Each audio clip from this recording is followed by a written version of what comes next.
dubartii dhattanii ishii bira seentanii hin ta'echu. Ishii wajjin laayii bira hin ta'echu. Maali akkamitti borusin yoo maal goote? Sin kabajjiin talli tun borusin.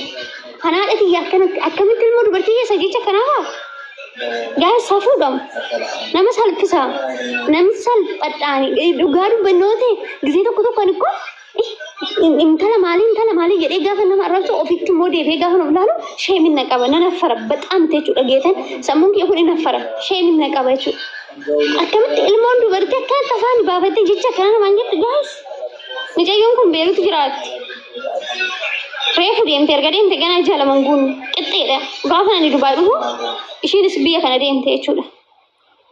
Mee guyyaa manaatitti maalti ishii ani ergan Dubaay dhufe cawaan taane gaayisani nama nan arrabsa takka nan kolfaadhan taphadha waan na dinqee waraabesanii poostot kan kanarraa nafi gaayis mee biiftu guyyaa tokko Dubaayitti kana dura ofii ishiiti na tuttuqxee akka nani gadi bee nama arrabsu na goote dhufanii ofii isaaniiti na tuttuqanii akka nama arrabsu na godhan gisee kana hon rifadhe bexaam itti rifadhe gaayis nan shumuquqin jedhe quxurii tokko tangale gaafa namni biiftu kusirraa eeggamadhe naallolu nan affare gaayis nan affare bexaam itti naffare jechuudha. Gaafa akkanatti immoo haadhi tiyya gadi baatee miidiyaa irratti arrabfamtu abbaan kiyya bulchaa akkanaati gandi kiyya akkanatti kabajama gaafa jettu jarana ganda abbaa ofii akkanatti gadi buusanii kwaalitii abbaa namaa gadi buusanii arrabsanii abbaa ofii kabachiisu jira waan akkanaa gaayis abbaan kiyya kantiibaa miti kantiibaa miti maaliif jechuudha xaqilaa ministeerin taane ijoollee kabajaa jalatti guddate namni haadha kabajamtu abbaa kabajamtu dhugaa rabbi haadhi ishii bexaam itti miskiin ol jettee aan daa'imatan akkana ol jettee nama ilaaltu haadhi ishii guyyaa tokko daqiiqaa 30 kanan dhaqee achi dhaabbadhee arge haadha ishii jechuudha bexaam itti haadha kabajamtuudha abbaa ishii nagarreessu miicayyoon tun dhuguma isaanirraa dhalattee guddattee hin jedheen yemirreen ነው በጣም ትጋትነት akkamitti ilmi dubartii akkanatti gadi ba'ee namaan akkanatti arraba akkanaa namaa kenna. Ani ko HIV yon qabaadhe ko Dubaay dhufu ture bal kaasna rabbooti Senegalee ani HIV qabaanan Dubaay dhufu danda'u ture guys mikinaatu marmara ani gaafan marmara ko genu lengaas doktoru na biyaa dibiratan kenne sinin garramu gaafan takka danta ordofan kiya jala hamma gubbaa kiyaatutti miidiyaa kana ture guys wanni ni godhu miidiyaa kana raawni dhokatee godhu Senegalee garuu immoo ani baay'een ishii sabeeffadhe baay'een akka intala dubartiitti ishii kabajaa ture baay'een ishiidhaaf seeftii ishii eeggachaa ture sanarra dabartee na arrabsitee narra deemtee caamma baafattee narra deemarti amma sila kanaafuu gaayis akkaawuntii tiiktookii qabdi faa jedhee jira ani immoo guruubii teelegiraamii hidhee akkaawuntiin kun arrabsaa oolamiti guyyaarra kaampaaniitti qasasuu nan danda'a. Isa lammataa immoo biyya beeruu keessa jirta. Seera qabeessan deemte paaspoortii kee chaappaa kee shan nama rukuttee deemte. Biiftuu ettee na waamte haadha koo akka dandeessu. Suudii jirti. Suudiidhaayi? Okay, suudii keessa jirti ani hin beeku guyyuma ishiin jirtu. Guys, suudii keessa teessee haadhaaf abbaa nama akkamitti intalli kun ani difirinnatti ishiin na dhibe guys difirinnatti akkamitti gadi baatee nama arrabsitu maal ilmoo dubartii miti itti baqaqee jira moo kana rarree jira innaan guys. Waabi akkamiin naan akkan kenniiniif Araban kish kuni intane ana wanni kunati intole chatin jiran barani jechan dubbadheera video lama sadi dagaagame dubbadhe hojjedheera kanarra namni darbitanii dhuftanii si jammar kana boole namarraa hinaasayin anatu irraasa korkolle media kana gubbaa amma shin gadi baatee akkana taadha ki arrabsite kana amma shin gadi baatee haadha kee kana jilbifattee dhiifa magaafa duttani sirraan deebi'u guys kana booda akkas amma shin gadi baatee maatu jechu kunna arsee jechuudha inde dirqama abbaan kabinete udhise maaltu biyya ilaala maal nu galche indisha gandaalle yoo ta'an nun kabanya malee nun tuffanni ba nama keenya Oromoodha afaan Oromoo amma dubbatanitti hin kabanya hundumaan walqixa yaannaf Senegalee garuu immoo an dhugaa dubbannoo ta'e wabi abbaan kiyya yoo kantiiballee ta'e yoo xaqilaa ministeerillee ta'e an biyya arabaan hojjedhu isa dhugaa sitti hima qeemirreen nu ijoolleen biyya arabaa hojjennu miskiina maatii keenya jijjiirroof jijjiirrannee biyya baane carraa keenya muuluma korra jennee adagaarratti Senegalee abiddatti of gannee ta'e biyya keenya baane intalli abbaan ajjabamee deemu intalli haati ajjabamee deemu intalli obboleessa ajjabamee deemu maal gooti biyya arabaati maal gooti biyya arabaati biyya ofii keessatti Akkuma galaatti ishiinis jechuudha dirqama wanta ishii dubbate kana ishii afaan hin dubbate kana tuftee raawwattee hin dubbatti gadi baate jechuudha. Namni ishii tafaata'u hin jiru. Lammaffaan immoo quraaliyoon jechuudha warroonni dhuftanii viidiyoo namarratti waraabdanii aftuu dubartoonni mana aftan kuni nuugamtaniira dhiiraa dhalaa keessan jechuudha. Inteessu hinteenyuu jettu taanaan jechuudha. Ani gadan sinteessisa. Ani dhiiseen turereedha dubbii namaa dhiisee jibbee raawwadheen bakka zimme jedhee waanuma nan galchine odeessuu dhiisee tan ture amma garuu bakka hin darbee dubbichi daangaa gaafa darbee bakka amma hin da'u mishii miti an dubbachuu qabu nutu dubbata. Nutu sunitti darbaa jechuudha. Amma waa'ee biiftuu dhiisa. Nutu sinitti dubbata nutu malsii deebisanii deebisa jechuudha. Haadhaa fi abbaa dhabde maree lammiin hin dhabne hin bar. Warra keessaa dhalatte hin dhabne. Okay? Qe'eetti dhalatte qe'eetti guddattee qabdi akka nama tokkootti jechuudha. Okay? Qe'ee gootaa gooyee qe'ee dhiiraa. Qe'ee taaddee birruutti dhalatte sumaanuu beeka. Warra dinnaan hin sarmuu keessatti dhalatte waan ta'eefu intara gaaggaanu jettu taanaani gaaraa kaasnee amma dakaatti falaxaa sinitti cabsina. As raggaxee sanitti hima. Ilma raatina dhugaa rabbi. Emirran gaafa biyya jirullee gannaa citee hin jiraachaa ture guys. Addoonis barbaachisu gaafa biyya jirullee kabajamee mana kireeffadhee galu keessa kabajamee jiraachaa ture. Akka dubartii ishiin garuu biyya galtee taarikiin meeqa akka ishirratti uumame hin beektu. Taarikiin meeqa. Garuu kan hunda Dhiisi ati kunis jammar sitti hin dhaga'amin ati dhiisi. Are Yesuus. Dhiisi ati sitti hin dhaga'amin lammaffaan immoo miira keessa hin seenini. Miira keessa hin seenini kana booda miidiyaa kanarratti gadi baatee raawwattee ela biiftu dhugaa rabbi amma si jaaladhu sitti hima. Yaa na beektadhee yaadani miidiyaa kanarratti nama jibbee taanaan seexana akka gayyaan jiru akka madaama goleettis si qaba. Si jaaladhee taanaan yoo biyyuu sin dhiisu. Garuu ani jechuudha akka obboleetii tokkootti jechuudha. Sittin hima. Kana booda gadda kee miidiyaa kana gubbaarratti ijji koo akka hin agarre. Gonkumayyuu hin argin ijji koo. Dhugaa rabbi.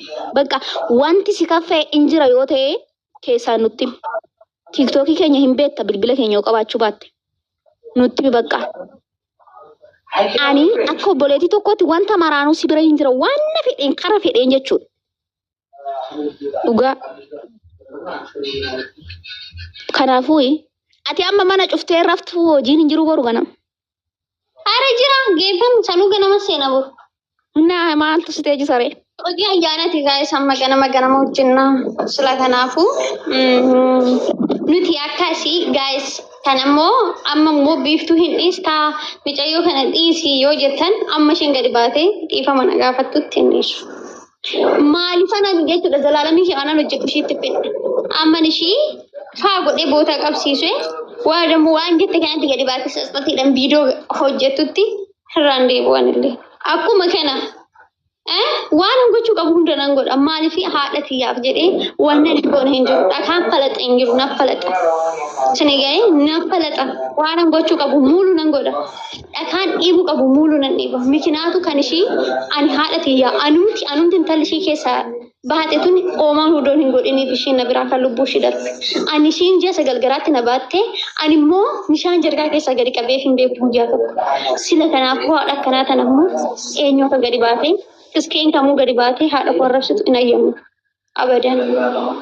Abadan hin ayyamu. Gaas hin ayyamu. Gizee hundumaa. Yoo gadi baatee dhiifama na gaafatte sokeedha. Dhiifamni sunu akka dhiifamaatti odoon ta'in jilbeeffattee dhiifamaa dhufuu gaafatti. Kanan godhu jetti taanan garuu faa godheen godhaafans. Mikinaatu gaas akkaawuntii ishii kana ani dhabama buusuudhaaf wacii baay'ee nan barbaachisu. Maaliif gaas akkaawuntiin ittiin haadha namaa arrabsamu yaa guddatu jedhee yaadudha. Gadi baatee jechuudha humnaa ol na arrabsite gaas humnaa ol nan obseef haga daanga du'aatitti nan obseef. Xiggi dirasii dhaabbadheen obseef. Hoomaan goone wanni itti balleesse hin jiru. Wanni ishii jalaa nyaadhe hin jiru. Kanan ishii jalaa dhuge hin jiru.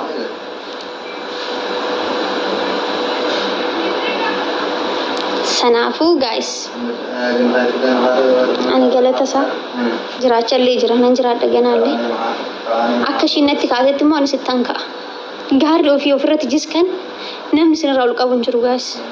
Madaan ofii madeessite namni si hubatu hin jiru. Si galee obsitoof hubata. Atis immoo biiftuu odoon ta'in gaara ofirratti jiskite. Haadha namaa gadi baanii arrabsuun safuudha guys. Ani hamma kana dirasii sirraa haasa'e hamma kana miira keessa galee dubbadhe haadha keetirraa waan takka hin dubbanne. Mikinaatu ishiin nan arrabsani. Ishiin kabajamte waa'ee tiiktook hin beektu yoo kana silkii hin qabdu ta'a. Yoo qabattellee silkii xaqxaqii qabattee jirti ta'a. Akkamitti guys safuun dhabama maali akkamitti Oromoo biraa safuun ammanaa dhabama guys maal jechuudha kun kabbaadidha guys akka kana taanaan jiraachuu hin dandeenyu jedhama bara. Akka kana taanaan jiraachaa hin jirru jedhama. Hamma duutti ilaalu guys hamma narrafamu diras ilaalaa ture. Kanaafuu anis faa godhee sii godha. Alhamdulillah narraa dhaabbatta narraa gadi buuta jireenya kee jiraadhu hojjedhu hojii kee mana madaamii hojjetatta hojjetadhu jiraadhu hojijjiiri anaan maallaan jetta ganni amma maal dubbatta dheessi galcha rabbeeti maal dubbatta waan gaarii kanaaf biiftuu badii gochaa jirtaa dhiisinaan jettamoo waan gaarii kana taasaamaa jira irraa dubbattamoo maaliif assi galcha istii waan na dubbachuu qabdu lubbu. If beef to lumbu. Oh yeah. Come on, naga olte. Jira ruga kami adogo. Naga ko lubiya ti ma e odi sta ni sto tin challisto ati namni hada nama hada na haramsa. Okay.